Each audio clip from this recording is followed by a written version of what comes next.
آپ نے یہ فرمایا جس کا مفہوم یہ ہے کہ اللہ نے تم میں نبوت جاری کی ہے اور وہ اس وقت جب تک اللہ چاہے گا نبوت جاری رہے گی تمہارے میں. اس کے بعد اللہ تعالیٰ خلافت راشدہ کو تم میں جاری کرے گا، اور جو خلافت راشدہ تم میں اس وقت تک جاری رہے گی جب تک اللہ چاہتا ہے. اور اس کے بعد حکمران آ جائیں گے، بادشاہتے آ جائیں گے، اور وہ اس وقت تک رہیں گی جب تک اللہ ان کو رکھنا چاہتا ہے. اور اس کے بعد دوبارہ ایک دور آئے گا جو خلافت علی منہاج النبوہ ہوگا، یعنی ایسی خلافت ہوگی جو خلافت راشدہ کی طرز پر ہوگی. حضور صلی اللہ علیہ وسلم ہمیں بشارت دے چکے ہیں. ہم نے ایک دفعہ پہلے پروگرام غزوہ ہند کے حوالے سے کیا تھا. ہم نے پہلے وہ پروگرام کیا تھا جس میں ہم نے یہ بتایا تھا کہ حضور صلی اللہ علیہ وسلم کی ایک حدیث جس میں آپ نے یہ فرمایا تھا کہ قسطنطنیہ لازماً فتح ہو جائے گا، اور وہ فوج جنتی ہوگی جو اس کو فتح کرے گا، وہ امیر جنتی ہوگا جو قسطنطنیہ کو کیپچر کرے گا. اس حدیث پر 900 سال تک مسلمانوں نے اپنی ملٹری اسٹریٹجی بلڈ کی تھی. اب دو احادیث اور ہیں جن کا براہ راست تعلق مسلم پولیٹیکل فلسفی سے ہے، مسلم وار اسٹریٹجی سے. ایک حدیث غزوہ ہند کی ہے اور دوسری یہ حدیث مبارک ہے جس میں آپ نے بشارت دے دی ہے کہ خلافت علی منہاج النبوہ دوبارہ قائم ہوگی. وہ جو طویل حدیث کے پہلے تمام ایسپیکٹس تھے وہ پورے ہو چکے ہیں، یعنی نبوت بھی ایج بھی اس کی آ چکی ہے، خلافت راشدہ بھی آ چکی ہے، اس کے بعد ملوکیت کا دور بھی گزر چکا ہے، اور اس کے اندر جو خلافت قائم تھی وہ بھی ہو چکی ہے، اور اب خلافت علی منہاج النبوہ کا وقت ہے. یہ ہونا ہے، یہ ایک فائنل شو ڈاؤن ہے، یہ ایک صلیبی جنگ ہے جو مسلمانوں پر مسلط کی گئی ہے مغرب کی طرف سے، جو کہ اس وقت پریزیڈنٹ بش نے 9/11 کے بعد جو پہلا لفظ استعمال کیا تھا اس نے یہ کہا تھا کہ یہ صلیبی جنگ ہے جو ہم ویج کریں گے. کروسیڈ کا لفظ استعمال کیا اس نے، اور یہ ہم اپنی طرف سے نہیں بنا رہے ہیں. ان کی ذہنیت کو ذرا سمجھنے کی کوشش کیجیے گا. جنرل ایلن بائی نے 1917 میں جب برٹش فورسز کے ساتھ خلافت عثمانیہ کو شکست ہوئی اور یہ داخل ہوئے فلسطین میں اور بیت المقدس شریف پر انگریزوں نے قبضہ کیا، تو جنرل ایلن بائی نے بے اختیار کہا تھا آج صلیبی جنگیں ختم ہوئی ہیں. یعنی 1000 سال سے یہ جو مار کھاتے چلے آ رہے تھے مسلمانوں سے اور خلافت اسلامیہ سے، ان کا مقصد یہ تھا کہ کسی طرح بیت المقدس شریف میں ہم دوبارہ داخل ہو جائیں. وہ بیت المقدس جو صلاح الدین ایوبی نے ان سے چھینا تھا، اور صلاح الدین ایوبی کے خلاف اتنا غصہ تھا ان کے وجود میں کہ دوسری طرف اسی جنگ کے دوران جب فرینچ فورسز داخل ہوتی ہے دمشق میں، ڈماسکس میں، تو فرینچ جنرل جاتا ہے اور صلاح الدین ایوبی کی قبر پر کھڑے ہو کر چیلنج کرتا ہے کہ صلاح الدین ہم پہنچ گئے یہاں تک، روک کے دکھاؤ ہمیں اب، کیونکہ 1000 سال پہلے مار مار کے صلاح الدین نے ان کو یہاں سے نکالا تھا. تو صلیبی جنگیں ان لوگوں نے ختم نہیں کی ہیں، اور صلیبی جنگوں کا جو بنیاد، جو سب سے بڑی تکلیف انہوں نے مسلمانوں کو پہنچائی کہ انہوں نے خلافت اسلامیہ کی جڑ پر حملہ کیا. ہمارے بزرگوں نے انڈیا میں تحریک خلافت چلائی. آج بھی ترکی وہ واحد ملک ہے دنیا کا کہ جہاں پاکستانیوں کی بے انتہا عزت کی جاتی ہے. کس وجہ سے؟ وہ اسی بات کا لحاظ اور ریگارڈ کرتے ہیں کہ ہمارے بزرگوں نے نہ صرف خلافت موومنٹ چلائی، یہاں سے روپیہ اور پیسہ بھیجا گیا، اور یہاں سے ڈاکٹرز کی ٹیم گئی. اس پر ہم بات کریں گے.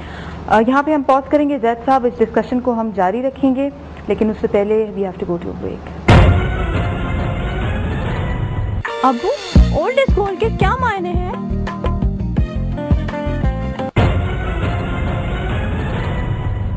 Welcome back viewers. زید صاحب پلیز. تھوڑا سا ہم آپ کو یہاں پہ خلافت کا بیک گراؤنڈ دینا چاہتے ہیں. کانسیپٹ آف خلافت مسلمانوں کے لیے اہم ہے کیا؟ دیکھیے، ہم یہاں پر بات کرنا چاہیں گے خلافت کے تصور کی کہ خلافت کہتے کس کو ہیں. حضور صلی اللہ علیہ وسلم کی حدیث مبارکہ سے جو بات بالکل واضح ہو جاتی ہے کہ خلافت مرکز ہوتا ہے 3 طاقتوں کا، ایک سیاسی طاقت، ایک دینی طاقت، اور تیسرا روحانی طاقت. یعنی جب پولیٹیکل فورسز، ریلیجس فورسز اور اسپرچول فورسز یکجا ہوتی ہیں ایک مرکز میں، تو اس کو خلافت راشدہ کہتے ہیں. یعنی سیدنا ابوبکر، سیدنا عمر، سیدنا عثمان اور سیدنا علی کی جو خلافت راشدہ کہلاتی ہے، وہ اسی وجہ سے کہ امیر سیاسی سربراہ بھی ہیں، پوری قوم کے مرشد بھی ہیں، روحانی سربراہ بھی ہیں، اور دینی سربراہ بھی ہیں. ہم کو دین کے معاملات بھی سکھاتے ہیں اور حکومتی نظام بھی چلاتے ہیں. خلافت راشدہ کے بعد جو وقت آیا اس میں یہ تینوں اعضاء بکھر گئے. سیاسی خلافت الگ ہو گئی، دینی اور روحانی خلافت اولیاء اور فقراء میں اور علماء میں چلی گئی. یعنی دین کا جو اسپرچول ڈائمنشن تھا، حضرت حسن بصری ہیں، جنید بغدادی ہیں، شیخ عبد القادر جیلانی ہیں، روحانی سلاسل انہوں نے سنبھال لیے. جو دین کی روحانی ڈائمنشنز تھی، جو دین کا علمی خزانہ تھا، امام احمد بن حنبل، امام مالک، امام شافعی، امام ابو حنیفہ، انہوں نے سنبھال لیا. اور سیاسی حکومت الگ ہو گئی، گو کہ وہ بھی خلافت ہی کہلاتی تھی. مگر وہ خلافت راشدہ اس لیے نہیں تھی کہ اس میں یہ تینوں مرکز جمع نہیں تھے. خلافت ضرور تھی سیاسی خلافت کے ناطے.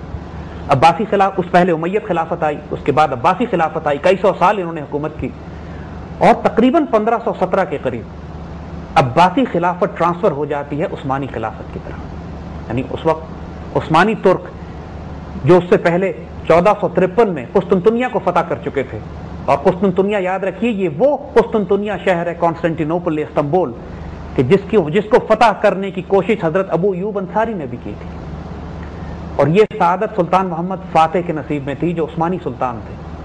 اور یہ خدمت اتنی بڑی خدمت تھی ان کی عالم اسلام کے لیے کہ خود عباسی خلافت جو کمزور ہو چکی تھی اس نے تمام تر اپنے تبرکات نبی صلی اللہ علیہ وآلہ وسلم، حضور کے علم، حضور کا عصا، حضور کے لباس، حضور کی تلوار، یہ تمام تبرکات جو خلیفہ کے پاس ہوا کرتے تھے یہ 1517 کے قریب یہ ٹرانسفر کر دیے گئے عثمانی خلافت میں، جنہوں نے استنبول کو، یعنی استنبول کا پرانا نام اسلامبول تھا، یعنی اسلامبول سے مطلب ہے کہ وہ شہر جہاں سے اسلام کا بول بالا ہوتا ہے.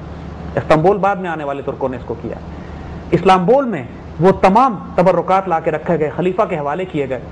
اور دیکھیے یہ وہ وقت ہے کہ جب یاد کیجئے کہ جب کیفیت یہ تھی کہ مسلمان آسٹریا کے دروازوں پہ ناک کر رہے تھے.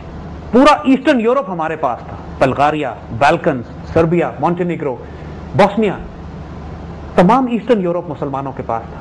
سلطان بایزید یلدرم کا مطلب ہے فائر کریکر، بجلی کی کڑک، وہ آسٹریا کے دروازے پہ تھے. آسٹریا فتح ہونے والا تھا. آسٹریا وہ فتح نہیں کر سکے چونکہ پشت سے تیمور لنگ نے حملہ کر دیا اور ان کو پیچھے آنا پڑا. یہ میکسیمم حد تھی جہاں تک مسلمان عثمانی ترک سلطان یا عثمانی مسلمان پہنچ سکے یورپ کے اندر، ویانا کی سرحدوں تک. لیکن موقع ایسے بھی آئے کہ جب روم کو تھریٹ تھا، یعنی خود پوپ کا روم شہر جس میں پوپ رہا کرتا تھا، مسلمان عثمانی ترک تقریباً اس کو کیپچر کرنے والے تھے. میڈیٹرینین، بحیرہ روم جو کہلاتا ہے، وہ مسلم لیک تھی. خیر الدین باربروسا مسلمان نیول کمانڈر جن کی اجازت کے بغیر ایک شپ میڈیٹرینین میں نہیں چل سکتا تھا، یہ جلال تھا ہمارا. ایک طرف روس سے ہم ٹکرا رہے تھے، خلافت عثمانیہ نے روس کو پیچھے رکھا ہوا تھا. تیسری طرف برٹش امپائر تھی، وہ ایک طرف پیچھے تھے.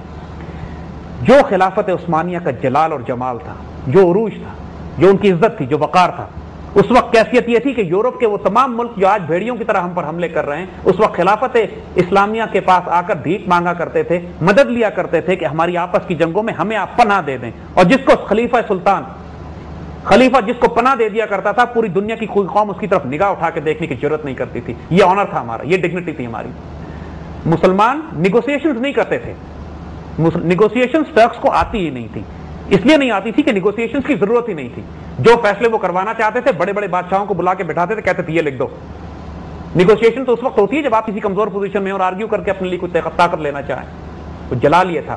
مسلمانوں کا مہتر بینڈ، ترکوں کا جو مہتر بینڈ تھا، جو ان کا مارشل بینڈ تھا، جب وہ یورپ میں بجا کرتا تھا تو صرف اس بینڈ کی وجہ سے دہشت تاری ہو جاتی تھی. جو جانثار دستے تھے ان کے جینیسریز، جن کا کیولری چارج جو انہوں نے ڈیزائن کیا ہوا تھا، اس کیولری چارج کے نتیجے میں پوری یورپ میں کوئی آرمی ایسی نہیں تھی جو ان کا مقابلہ کر سکتی. آرٹلری مسلمانوں کی ایجاد، ترکوں کی ایجاد ہے. آرٹلری بیٹریز، جس طریقے سے آرٹلری بیٹری اور کیولری چارجز استعمال کیا کرتے تھے یہ دشمن کی فوجوں کو توڑنے کے لیے. نیول فلیٹ جیسے ہم نے ذکر کیا، ایک عروج کا ایک ایسا دور تھا. اگر آپ آج بھی استنبول جائیے، سلطان احمد ڈسٹرکٹ میں، کہ جہاں پہ آیا صوفیہ، وہ عمارت کی جو 900 سال تک عیسائیوں کا مرکز تھی، جو کروسیڈ میں رچرڈ دا لائن ہارٹ جو صلاح الدین ایوبی کے مقابلے پر لڑنے کے لیے آیا تھا، وہ آیا صوفیہ میں دعا کر کے گیا تھا لڑنے کے لیے.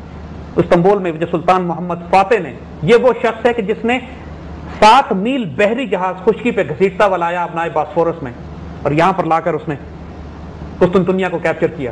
دنیا کی تاریخ میں آج تک ایسا واقعہ نہیں ہوا کہ خشکی پہ بحری جہاز گھسیٹتے ہوئے چلے جائیں. یہ جنتی سلطان ہے، ان کو حضور صلی اللہ علیہ وسلم کی طرف سے بشارت دی گئی تھی. یہ وہ خلافت اسلامیہ تھی. اب ہم آپ کو کچھ واقعات اور سناتے ہیں اس خلافت کی، جس سے آپ کو یہ اندازہ ہوگا کہ کتنی غیرت اور عزت اور وقار امت مسلمہ کی حفاظت کرتی تھی. یہ حضور صلی اللہ علیہ وسلم کی حدیث شریف ہے جس میں آپ نے فرمایا خلیفہ پناہگاہ ہوتی ہے امت کی.